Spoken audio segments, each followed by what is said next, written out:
Have you ever felt like you're just standing at a crossroads, totally lost, no idea which way to turn? Well, today, we're going to break down a really powerful spiritual framework that's designed to help you find clarity in those exact moments. Let's jump right in. You know that feeling, right? The options are just overwhelming, the path forward is super foggy, and you're just stuck. It happens to all of us. And what we're looking at today is a practical approach to cutting right through all of that confusion. So, the framework we're diving into comes from Bishop David Oyedepo. It's broken down into three main parts, and it's all about finding clear direction when you need it the most. All right, so the very first step, the first principle in this whole framework is to find a quiet, serene environment. But why? Well, because the guidance you're looking for, it just can't compete with all the noise of our daily lives. In this quote right here, it gets to the heart of the whole principle. The guidance you're after isn't going to shout at you. It's subtle. It's a still, small voice that you can only really hear when everything else is quiet. And this slide just lays it out so clearly. On one side, you've got the calm, the focus, the serenity you need to actually hear that wisdom. And on the other, well, that's what's described as worldly noise. All the endless chatter, the 24/7 news, the phone notifications, everything that's constantly pulling at your attention.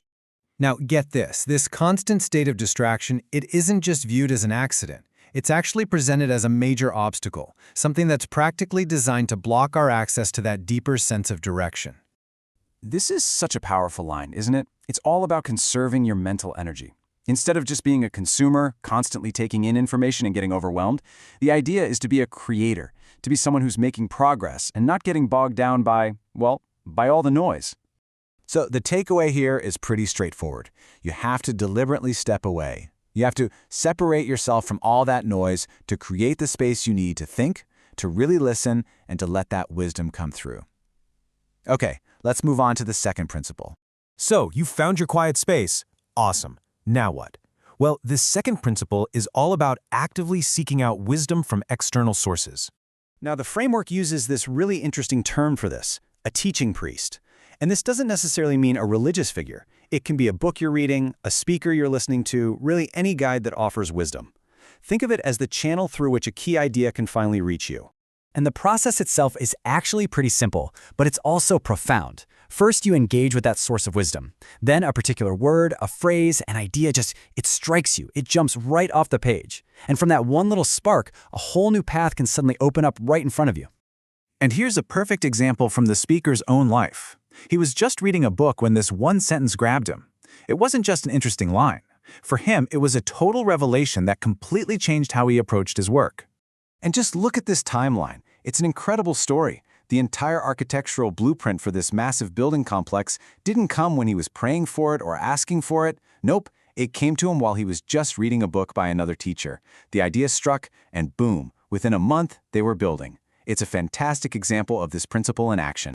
Okay, this third and final principle. It might be the most surprising one of all. It's all about using joy, not as a reaction to good things happening, but as the tool you use to access them in the first place.